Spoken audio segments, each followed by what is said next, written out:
Earlier in the hour, our Line Opinion panelists discussed the proposed Santa Lena development.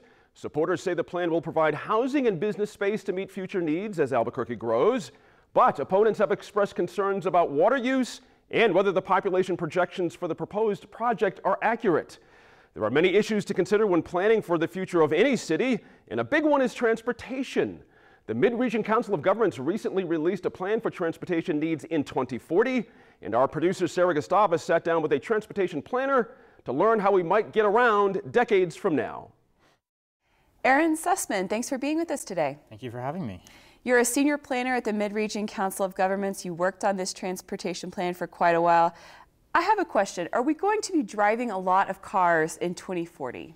Yeah, I think that's pretty fair to say, pretty safe to say. The reality of it is most people get around today in private vehicles. The vast majority of trips are made in cars. That's not likely to change. Maybe the types of cars that people drive will change. We'll probably see more electric cars over time, things like that. And I think the big thing, though, is that we're going to see a greater range of options. The reality, I think, is that over time, people are still going to continue to drive most places, but there's going to be increased demand for at least the ability to walk, to bike, to take the bus, at least some of the time in the Albuquerque metro area.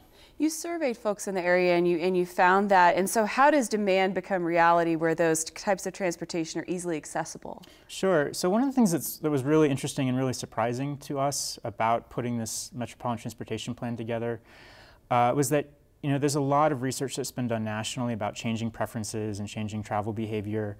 But this is the first plan where we were able to really get some meaningful local data on stated preferences and actual behavior. And so it's really interesting to see over the last 10 years, people are driving about 10% fewer miles per day than they did 10 years ago. Transit ridership has doubled. And so that's observed behavior, but when you look at people's preferences, how they state that they would like to travel around the metro area, that's where we're seeing some really interesting results that we hadn't anticipated so much. There's, especially among young professionals, among young adults, there's a huge demand for more opportunities to walk, to bike, to take public transit around the metro area. And then one thing that was really surprising too when we surveyed people locally was we asked them about housing preferences. And so there have been a lot of studies nationally that indicate that millennials in particular, young professionals, want to live in more urban contexts. And we found that that was actually consistent here in the Albuquerque metro area as well. Something like 70% of young adults express an interest to live in more urban contexts. And that's a huge departure, I think, from not just from other generations, but maybe perceptions locally about how people want to live. There are some of those demands for more urban lifestyles here than I think than people had anticipated. What's the role of the Mid-Region Council of Governments in taking this information and creating policy or helping plan for the future? Sure. So through our Metropolitan Transportation Plan, our job is to take the growth forecasts that come from the State Demographic Office and to look at how that growth is going to be distributed around the metro area. So we look at what sort of demands that's going to place on the infrastructure. Do we have the infrastructure to handle it? And if demands are changing, then how can we meet those demands over time? And basically our role is to work with the member agencies, the local governments around the Albuquerque area, and take this information and trends, take the forecast data, and look at what types of investments should we make, how do we meet that future demand over the coming decades. So that'll go to the Albuquerque City Council, Bernalillo County Commission, Sure. So there's a policy board that approves, that's made up of county commissioners, city councilors, mayors from local government agencies. They approve the plan. We then work with those local government agencies to implement the strategies and recommendations in the plan. There's also a pool of federal funds that come through Mr. COG that we help distribute, and so that's really where we help implement the plan, is to identify the long-term infrastructure needs and then work with the member agencies to identify which projects should receive federal funding and which projects and which strategies should be pursued. It's not so much in the headlines right now, those low gas prices, but it has been in recent months. And how much is gas prices part of what people might say that they want to do or how they may act in choosing to drive or not drive? Sure, that's a fair question. And there is, the reality of it is people make decisions based on economics to a large degree. What does it cost to drive? What is it, how much are you saving by taking public transit, things like that.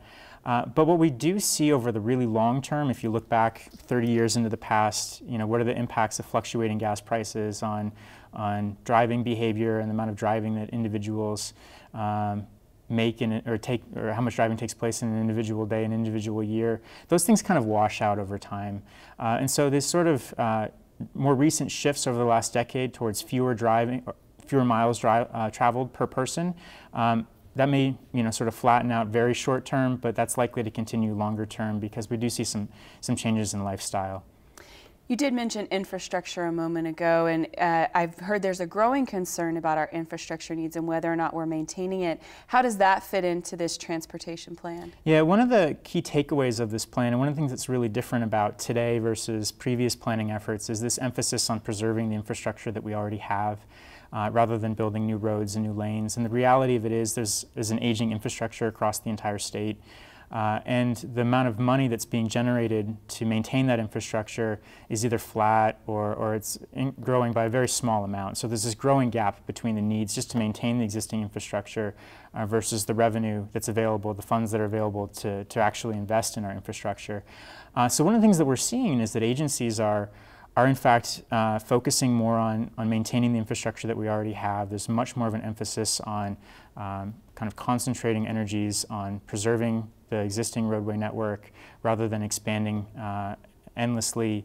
And I think that's consistent too with this notion that maybe people are driving a little bit less, that there's demand for more urban lifestyles, that you reinvest in the existing urban footprint, invest in the existing infrastructure. How is climate change part of the discussion about issues like this, planning for transportation needs in the future? Well, what's really neat about the long-range plan is that it's driven by these forecasts. So we take the level of growth that's anticipated for the metro area, and over the long term, we are expected to continue to grow by a fair amount again. And we look at how that growth is distributed across the metro area. That's really our role at Mr. Cog.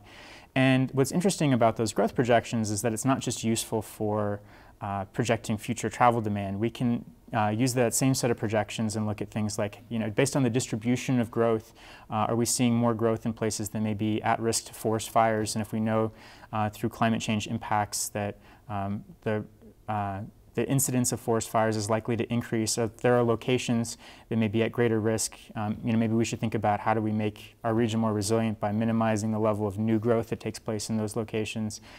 We can also look at things like residential water demand over time. And we can use those same travel demand forecasts as well to look at things like mobile source CO2 emissions, so how much carbon dioxide is a result of transportation patterns across the metro area. So again, that's where people are driving less or deciding to walk and bike and use public transit for at least a few trips. We do see some positive impacts there. I want us to leave on innovation. I have a poster in my house. It's a little bit of a joke about what a subway system might look like in Albuquerque, but it has a line that says, this will never actually exist. But there is some opportunity for innovation. How can we be innovative with transportation here in the Albuquerque metro area? Sure. Well, what's also, I think, relevant about the growth forecasts and the long-range plan and how they come together in this, the middle ground between land use and transportation planning is that it's really hard to introduce innovative transportation infrastructure, innovative investments without supporting land use. And so we emphasize in our plan that there's this real connection between how we grow and what sort of transportation options are available. And so if you have certain locations, activity centers, key corridors, key locations where you want to serve with transit, and then you introduce a little bit more compact development, that's where really you can introduce more innovative transportation options. I don't know that we're likely to be getting a subway system anytime soon, but bus rapid transit is a big discussion in the Albuquerque metro area. That is a viable option. It's much less expensive than a subway or light rail, but you really need a series of key activity centers and some level of density to support that. And one of the things that we see through these long-range forecasts is that if we do have these sort of pockets of higher density or more concentrated activity, it introduces the possibility for shorter trips, for trips by other modes where you don't have to drive all the time. And that's where you can be more innovative, is where you've got that concentration of activity. So if we introduce that, if we encourage that in the Albuquerque metro area, then we can be a little bit more innovative. Meaning that transportation needs to be a part of, let's say if they're going to approve a new building, a new shopping center, a new apartment complex, transportation needs to be front and center. It needs to be front and center, and that goes down to how the building is oriented, what the surrounding uses are, whether you've got a huge parking lot in front of the building. And so, nobody's taking a taking public transit to a shopping center where they've got to walk across a huge sea of parking. That's not a very pleasant experience, and if you've got an enormous amount of free parking, why would you do anything other than drive? And so, you know, again, I think part of what we're emphasizing through this plan is certainly not that driving is bad or that driving is going to go away or that it should, but that you want to create more options. We see a demand for that. We see some benefits for creating more options, and if you create the environment where you can introduce public transit or enable more walking and biking trips, there are regional benefits in terms of reduced congestion and improved air quality. Great, Aaron, thanks for joining us today. Thank you for having me.